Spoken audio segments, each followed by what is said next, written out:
लोगों का शासन है लोकतंत्र, फिर लोग क्यों बेहाल हैं। सत्ता अपने मद में, सत्ताधारी निहाल है। नमस्कार, बहुत बहुत स्वागत है आपका भोरे भोर में।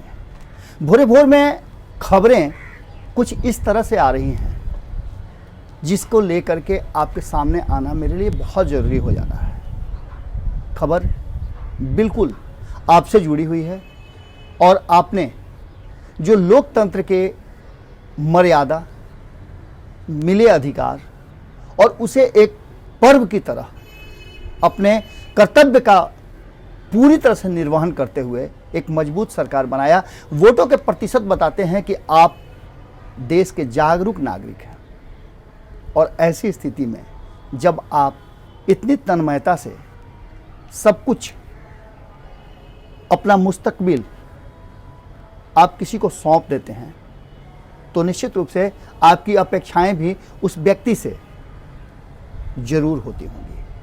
कई तरह के वादे होते हैं, कई तरह के घोषणाएं होती हैं, घोषणा पत्र बनते हैं और तब जाकर के आप उन सब बातों को पढ़कर, समझकर, अपने विवेक का इस्तेमाल करके एक व्यक्ति को चुनते हैं और चुनकर सरकार का निर्माण करवाते हैं। अगर वही सरकार आपसे दूर हो जाए, आपको देखना बंद कर दे, आपकी समस्याओं का समाधान बंद कर दे, तो फिर क्या होगा। सवाल उठने लगे हैं। जिस तरह से बाढ़ और कोरोना ने कहर बरपाया है और इस कहर को लेकर के जिस तरीके से सरकार में बैठे लोगों पर उंगलियां उठ रही हैं, आरोप लग रहे हैं, उसे देख करके साफ नजर आता है कि कहीं ना कहीं सरकार सो गई है। आरोप भी लग रहे हैं। अस्पतालों की स्थिति से लेकर के जो भी है सब कुछ आपके सामने है। खबरों के माध्यम से सिर्फ भारत लाइव ही नहीं, बहुत सारे चैनल्स हैं जो थक हार करके सच्चाई के सामने आने के लिए मजबूर होते हैं। बहुत सारी खबरें हैं। अब सामान्य से एक खबर है कि स्वास्थ्य विभाग में इस कोरोना संकट के दौरान आखिर ऐसी क्या बात हो गई जिसको लेकर के मुख्यमंत्री नीतीश कुमार को, जो कि अपने आप को पूरी तरह से ईमानदार छवि के, न्याय के साथ विकास वाले बताते हैं, उन्हें अपने ही अधिकारियों को बार बार बदलने की जरूरत महसूस होती हो। स्वास्थ्य विभाग के कर्मचारी को लगातार बदला गया, जो इस बात को दर्शाता है कि कहीं ना कहीं कुछ तो बात है। जबकि संजय कुमार को जब हटाया गया था तो उनके विभाग के लोगों ने जम करके विरोध किया था। खैर, ये तो एक वानगी है। आपको बता दें कि कोरोना संकट के दौरान जिस तरह से नीतीश कुमार जी ने लगातार अपने ही फैसलों को बदला है, उससे सवाल खड़े हुए हैं। क्योंकि नीतीश कुमार इस फैसले के लिए जाने जाते थे कि वो जो कह देते हैं, जो फैसले ले लेते हैं, उस फैसले पर अमल भी करते हैं। अब एक और महत्वपूर्ण बात, बाढ़ के समय सरकार और सरकार के लोग नजर आ रहे हैं आपको? सुविधाएं मिल रही हैं क्या? जो लोगों के रिपोर्ट आ रहे हैं, बाढ़ प्रभावित लोगों ने जिस तरह की बातें रखी है, उसमें कहीं से आपको नजर आता है कि सरकार अपने काम में पूरी तरह से ईमानदारी बरत रही है? आपदा पूरी तरह से संजय कुमार झा के पास है।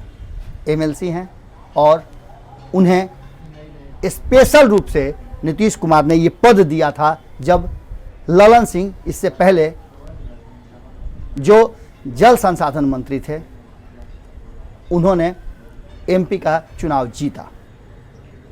आपदा प्रबंधन विभाग पूरी तरह से दावे तो कर रहा है, पर आपदा और राहत दोनों के बीच में सामंजस्य की कमी नजर आ रही है। लगातार आपने देखा होगा कि किस तरह से कैमरों की नज़र में बातें कैद हो रही हैं। हमने आपको हरलाखी से एक रिपोर्ट दिखाया था, मधुबनी से हमने रिपोर्ट दिखाया था, हमने आपको गोपालगंज से रिपोर्ट दिखाया था। हम पूरे जो प्रभावित क्षेत्र हैं वहाँ से हम रिपोर्ट लगातार दिखा रहे हैं। हाँ, कुछ जगहों पर काम हो रहा है। गोपालगंज में, बैकुंठपुर में, वहाँ के विधायक आगे बढ़ करके काम कर रहे हैं, उनका भी हम बड़ाई करेंगे। लेकिन जिस तरह से सत्ता में बैठे जदयू के विधायक हरलाखी में लोगों तक पहुंच नहीं रहे हैं, कितनी बड़ी त्रासदी है। लोगों ने यहां तक कहा है कि विधायक जी आते तो जरूर हैं, पर मुर्गा पार्टी चलती है और कुछ गिने चुने लोगों के साथ बैठ करके उनकी मुर्गा पार्टी, और यही उनका बाढ़ राहत है। कितने शर्म की बात है जब इस तरह की बातें लोग कहते हैं। सड़कों की स्थिति बहुत जर्जर है। कीचड़ से भरे हुए सड़कों को हमने दिखलाया था, और इस पूरे वाकयात में विधायक जी गायब है। आरएलएसपी के विधायक हुआ करते थे।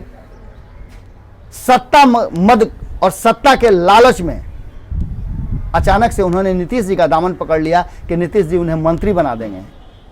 3 लोग गए थे आरएलएसपी से, 2 विधायक और 1 विधान पार्षद, आज तक इंतजार ही कर रहे हैं। नीतीश कुमार जी को इतना आसानी से कोई अपने पक्ष में कर ले, असंभव है। नागमणि भी गए थे जी, मैं नागमणि कुशवाहा की बात कर रहा हूं, वो भी गए थे, आरएलएसपी में थे, और बहुत सारा हंगामा करने के बाद नीतीश कुमार जी के साथ गए थे, और आज नीतीश कुमार जी के सबसे प्रबल विरोधी हैं।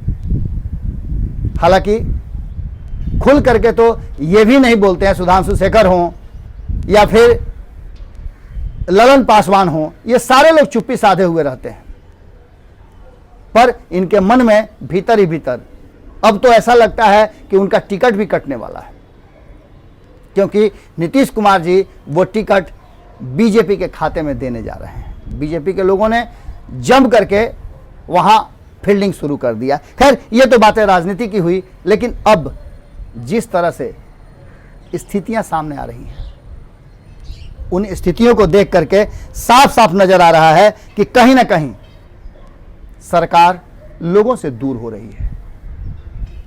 आपने देखा होगा कि हम विपक्ष में सिर्फ तेजस्वी यादव की बात नहीं करते हैं, हम विपक्ष में उन सारे दलों की बात करते हैं जो सत्ता में नहीं है और जनता के साथ वो अपने आप को कनेक्ट किए हुए हैं। पप्पू यादव भी बेहतर काम कर रहे हैं, लगातार वो लोगों के बीच में जा रहे हैं। वो तो जान पर खेल करके उनका नाव भी डूबते डूबते बचा है, ये भी सूचनाएं हमारे पास आई हैं, और लगातार पप्पू यादव लोगों में राहत बांटने का काम कर रहे हैं। इतना ही नहीं, ये तो हमने आपको दूर दराज की बातें बताई। कोरोना की बात अगर सुनेंगे तो आपको हमने दिखाया था रिपोर्ट के माध्यम से, चाहे वो एनएमसीएच हो, पीएमसीएच हो, जो भी कोविड अस्पताल बने हुए हैं, पटना राजधानी के जो सबसे बड़े अस्पतालों में शुमार हैं, उन अस्पतालों की स्थिति हमने आपको दिखाया, और ये दिखाया कि किस तरह से आरोप लग रहे हैं अब अस्पतालों पर। डॉक्टर जिसे भगवान कहा जाता है, धरती के भगवान को अब इस आरोप का सामना करना पड़ रहा है कि वो मानव अंगों की तस्करी कर रहे हैं, मानव अंग निकाल कर बेच रहे हैं। बहुत ही शर्मनाक बात है, और खास करके नीतीश कुमार जैसे नेता, जिन्हें सुशासन बाबू के नाम से जाना जाता था, जिन्हें न्याय के साथ विकास का पुरोधा माना जाता था, बिहार की जनता ने उन्हें अपना मुस्तकबिल सौंपा था, वही नीतीश कुमार पिछले 4 महीना से अपने घरों में कैद है। सिर्फ नीतीश कुमार की बात ही क्यों करें, उनका पूरा मंत्रिमंडल कैद है।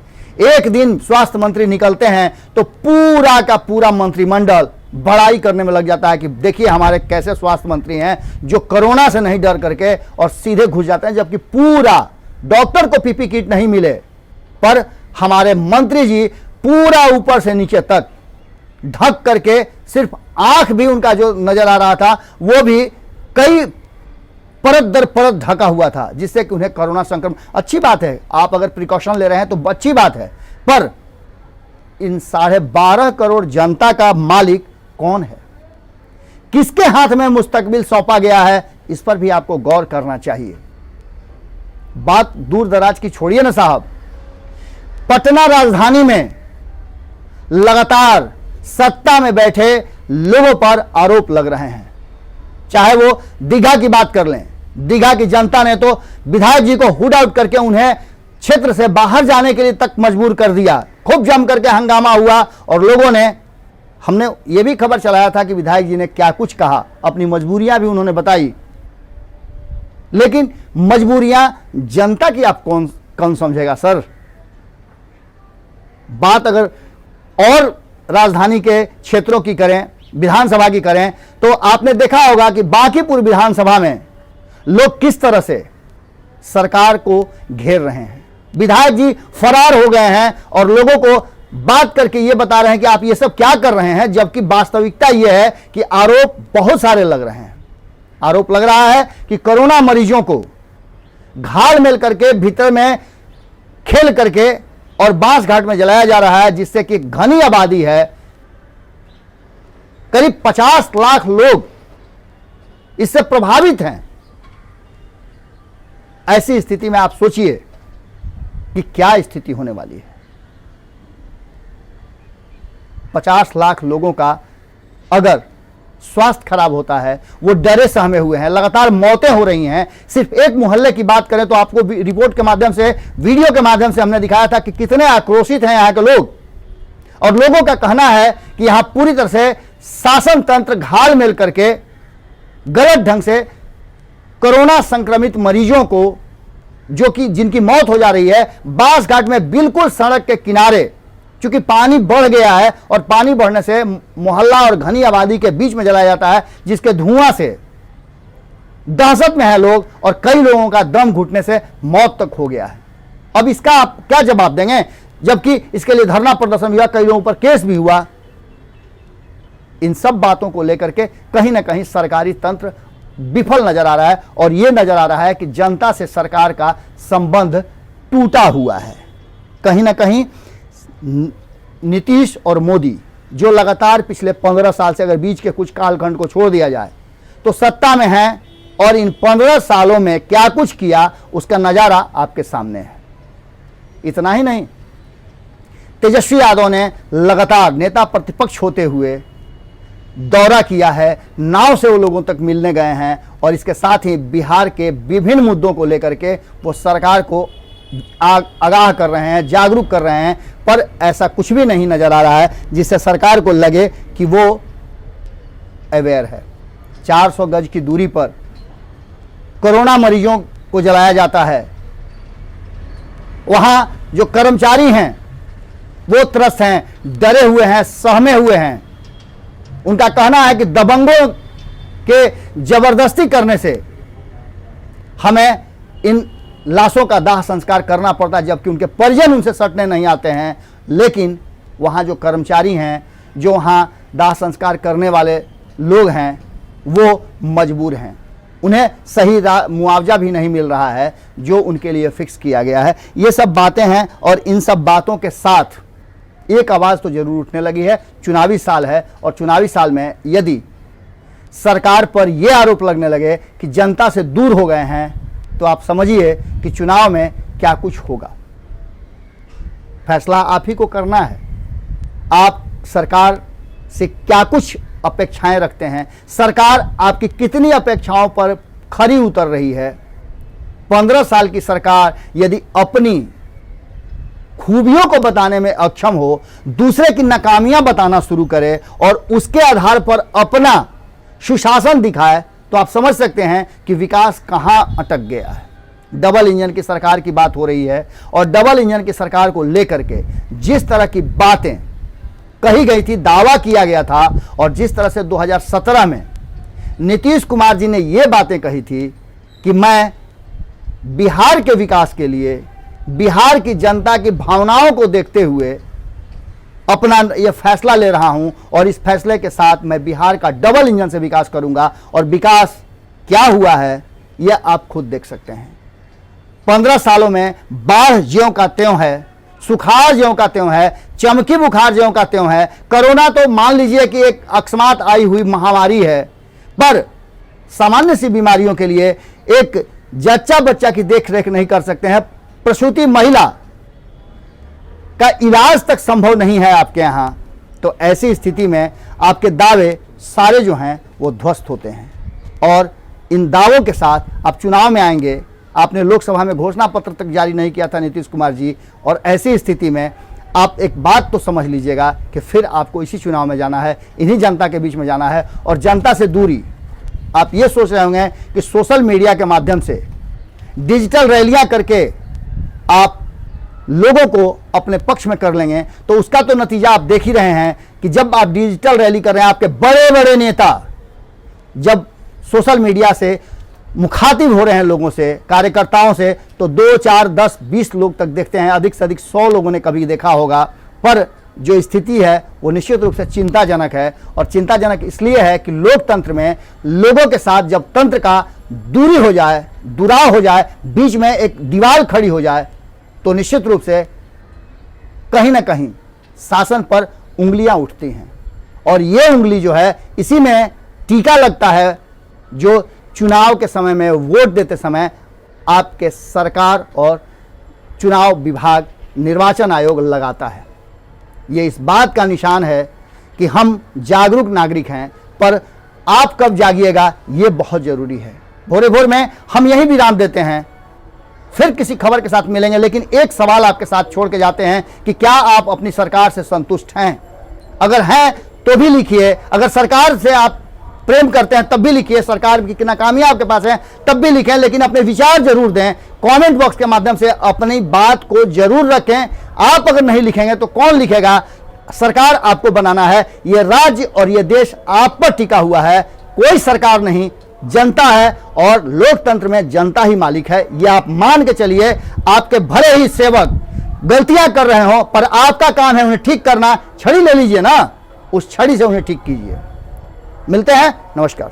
बढ़ाएं अपना कदम सक्सेस की ओर शिखर करियर इंस्टीट्यूट के साथ। शिखर करियर इंस्टीट्यूट पूर्वी भारत में एकमात्र कोचिंग संस्थान जो एक्सक्लूसिवली है मेडिकल एंट्रेंस एग्जाम के लिए।